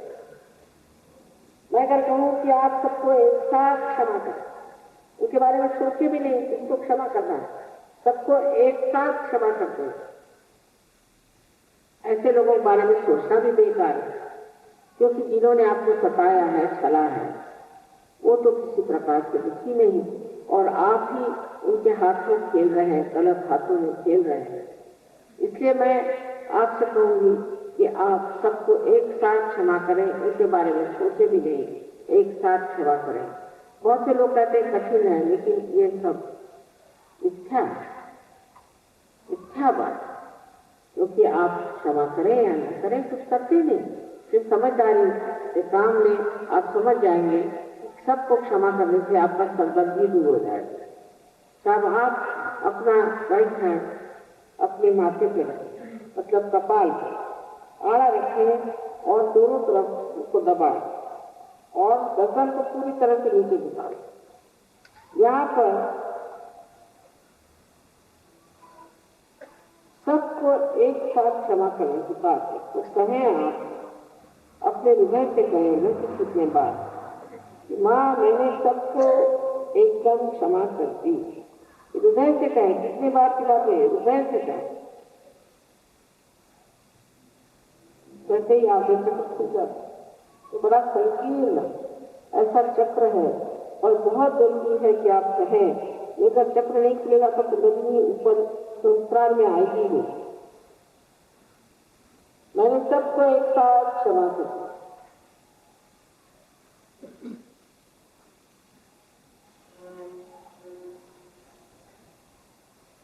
तब परमात्मा उन्हें देखेंगे, आप अपने हाथ से छोड़ देगा। अब राइट हैंड को आप सबके पीछे के हिस्से में डालें और अपनी गर्दन को पीछे की ओर मोड़,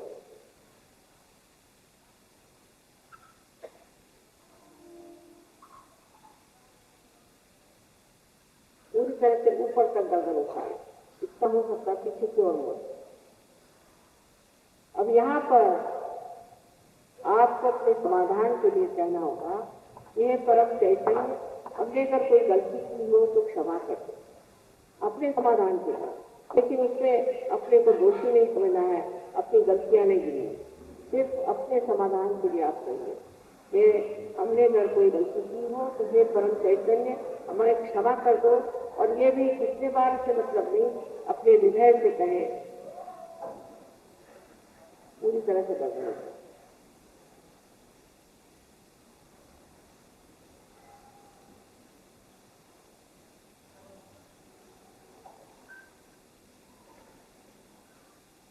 अब आर्थिक चक्र बहुत महत्वपूर्ण है। अपने हाथ को राइट हैंड से पूरी तरह से तान दें और हथेली का जो बीच का हिस्सा है उसे अपने तालु भाग पर, तालु भाग आप जानते हैं जो बचपन में बहुत तीक्ष्ण सा ऐसा एक हड्डी का हिस्सा होता है, उसे तालु कहते हैं, उस पर रखे बराबर बीच में और दबाएं, गर्दन को नीचे पूरी तरह से झुकाएं और हाथ को साफ सुबह धीरे धीरे घड़ी के कांटे जैसे घुमाएं। लेकिन हाथ को घुमाने से मतलब कि चाल माने चमड़ी जो होती है उसको घुमाएं। और इस बार भी ये कहना है कि आपका आत्म साक्षात्कार लादा नहीं जाता, आपकी इच्छा पूरी होनी चाहिए और आपकी ही इच्छा से कार्य होगा। इसलिए घुमाते वक्त साथ में खुद आप कहिए, श्री माता जी मुझे कृपया आत्म साक्षात्कार दीजिए। और जो आत्म साक्षात्कारी भी हैं यहाँ बैठे हुए, उनका भी चक्र ये बहुत जोरों में खुल जाए। इसलिए आप 7 वर्ष बाद इसको घड़ी के कांटे जैसे घुमाएंगे चक्र को, तो दिल्ली के एरिया कहते हैं अंग्रेजी में।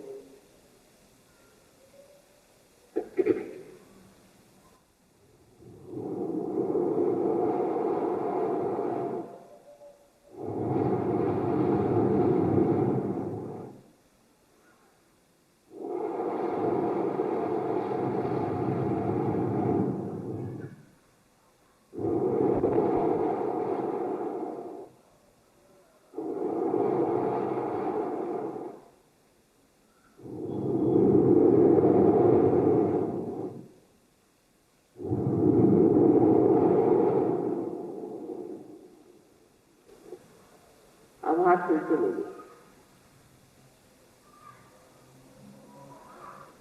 अब दोनों हाथ मेरे और इस तरह से करें, आंख खोले, चश्मा वगैरह लगा लें और मेरी ओर देखे, ये विचार नहीं कर, मेरी ओर देखे, दोनों हाथ ऊपर।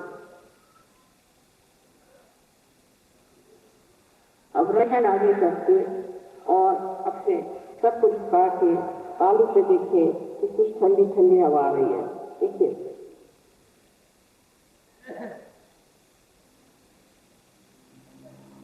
तालू से अदान से ऊपर पकड़ना है। अब अदान से शब्द हिंदी में नहीं है लेकिन मराठी का शब्द है, इसका मतलब है कि ऊपर, ऊपर माने छूते हुए नहीं पर ऊपर।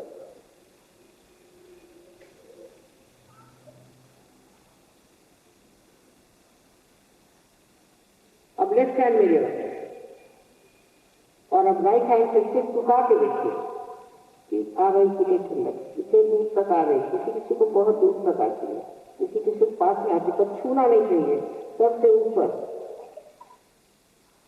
अब एक बार और राइट हैंड मेरे ओर करके लेफ्ट हैंड से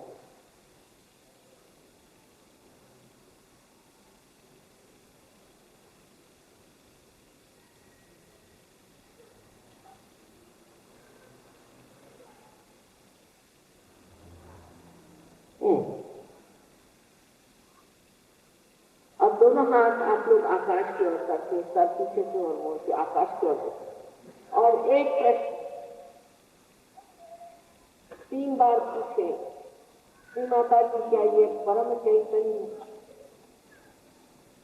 श्री माता जी यही क्या वो ब्रह्म चैतन्य, श्री माता जी यही उस परमात्मा की प्रेम शक्ति है? कोई सा भी इसमें से एक प्रश्न 3 बार पूछे और हाथ ऊपर किया।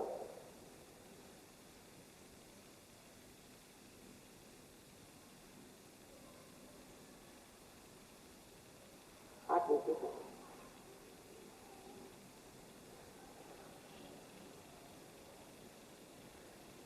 जिन लोगों के हाथ में ठंडी ठंडी या गर्म लहरें आई, किसी गर्म लहरें आती हैं और उनको लीवर की शिकायत हो, या सर से तालू से इसके हाथ में ठंडी ठंडी लहरें लगी हो या गर्म, ऐसे सब लोग कृपया हाथ ऊपर करें। ज्यांच्या ताळूतलं थंड वाटते हवा आले किंवा गरम किंवा हातात आली, असे सर्व लोक हात वर करा किंवा हातात याचे किती हात, दोन्ही हात वर करा म्हणजे कळेल। वाह, सारी मुंबई पार हो गई। सारे संतों को मेरा नमस्कार।